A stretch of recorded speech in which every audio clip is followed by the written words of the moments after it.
Hi everybody, as I had promised you, I was going to put up a quick video about the Fuji X100T that I got.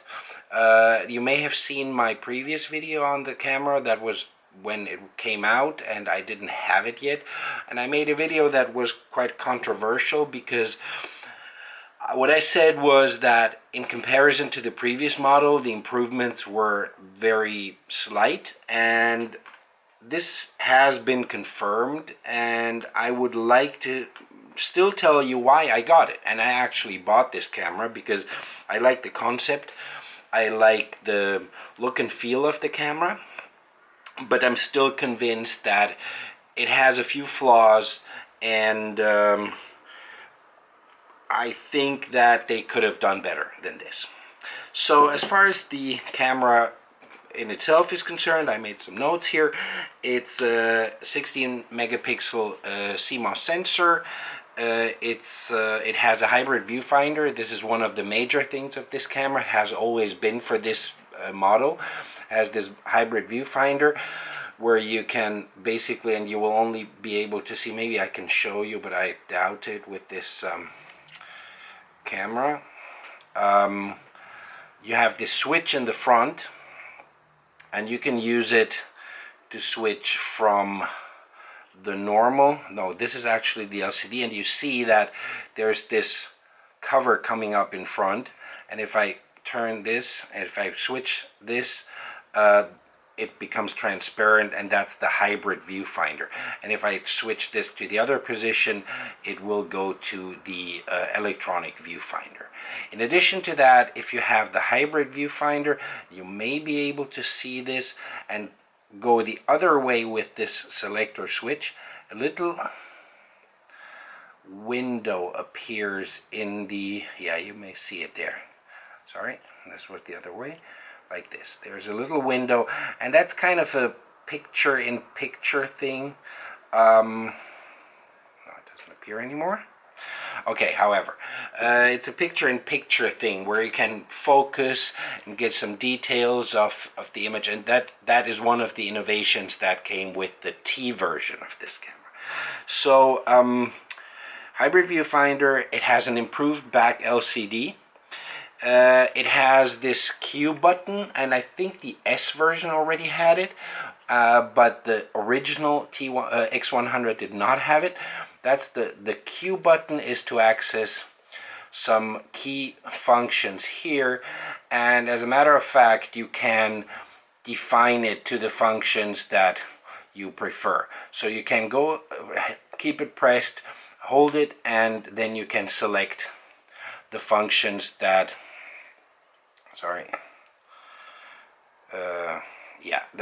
that you prefer, and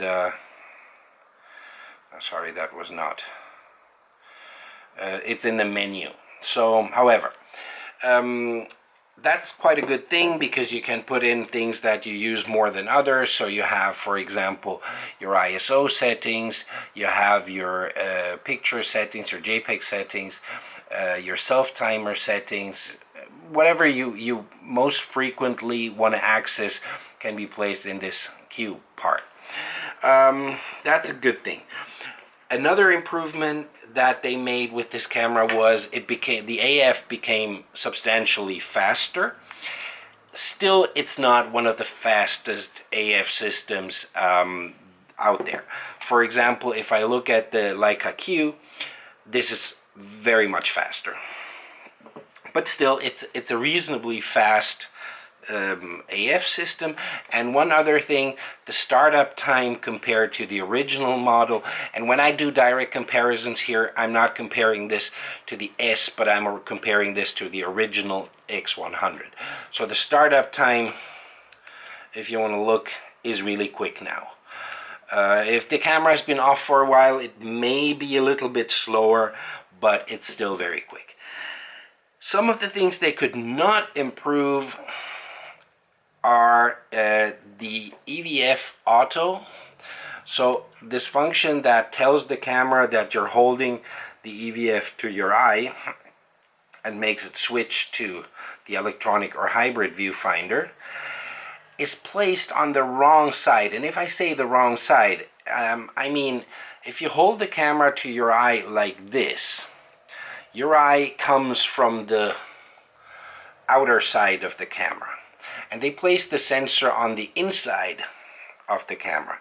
Again, to show you the comparison, on the Leica, they placed it on the outside. So if you move towards the viewfinder, it disappears immediately. And what happens with this one is, and it's hard to show you, but I can tell you that's how it is, especially with glasses, so the distance from your eye may be a little bit larger. If you shift the camera to the left side, it switches back to the back LCD. So that's something that they could have improved. Another thing is, and that was like that before, but now some cameras of this type have improved that, or deliver better results as far as that is concerned. And that's the image quality. The image quality is great. In low light, it is great. But when the camera is wide open, so at 2, the images are a little bit soft, and I will show you some examples at the end of this video, and you will see that they're kind of softish. They have this glow where the high contrast areas are, and you don't get that with either the Leica Q or even the Ricoh GR that I use very often. Another thing that I had problems with before, and I still have problems with, is the on-off switch. The on-off switch is placed here, and it's coming over the edge a little bit. So when you hold the camera like this, for example, to put it into a bag, sometimes it happens that you switch it on involuntarily. And you don't realize, and sometimes, you know, the camera is stuck somewhere, so even by just switching from back LCD to EVF or slightly depressing the shutter, the camera stays on, and sometimes you take it out of your bag and the battery that was inside is empty. So you have to take that into consideration. Now I said all the negative things. What I really have to say about this camera, and that is the reason why I got it again, or well, I got the T version after having sold the original X100. I really like the form factor. I like to have a viewfinder. Being optical, being electronic, it's really great to frame your picture like this and to be able to do your composition this way. For me personally, working with the back of the camera is something I don't like to do very much.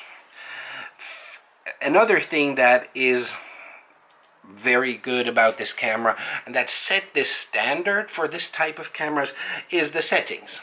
And I mean, now you have many cameras that have this, but digital cameras having a speed dial here, exposure compensation dial, aperture dial here, even though it's by wire, so it's not really a mechanical setting, but the controls out here are something that I personally love very, very, very much. And apparently others love them too, because many manufacturers are offering, especially their high-end cameras, with these types of controls.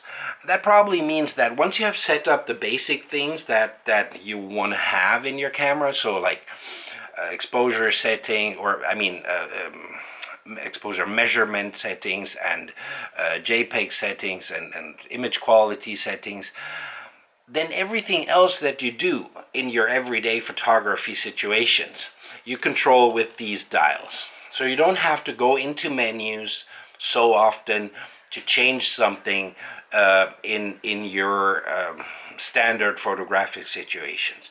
And this is really something that basically was started by the X100 and Fujifilm, and that we have to give them. I mean, they really did a great job in creating a form factor and creating or actually going back to a way of handling a camera that was getting lost in the digital photography, because everybody else was going with buttons and touch screens and menus and virtual interfaces, and they said, no, let's go back.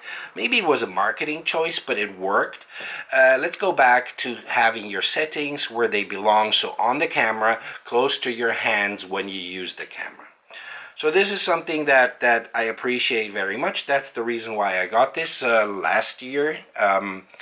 And I really think it's still a great camera. So please don't get me wrong, and please, Fuji fanboys and girls, don't think that I'm criticizing. If I'm criticizing certain aspects of this and saying they could have done better as far as the sensor improvements are concerned, or they could have done better for whatever, you know, it is because I really like this camera, and I would love it to be the camera that gives me all that I want. And now I bought the Leica Q because I think this is more the camera that gives me all that I want, and I wouldn't have had any problem with this being the camera that gives me all that I want, especially because it costs like a third of the price of the Leica. So don't misunderstand my criticism. It is meant to say that it's a great product that could have been made a little bit better in this new iteration, but was not. So this is the idea behind it. I hope you still appreciate this video. Being very open about what I think, and it's my opinion, so that's all I can say about this. I will show you some sample pictures in the end. Eventually I will make a separate video with sample pictures, like as a slideshow, to keep this shorter and to give you the opportunity to concentrate on the pictures in a separate video. So thanks for watching. Like if you like, and I hope to see you here soon. Thanks, and bye-bye.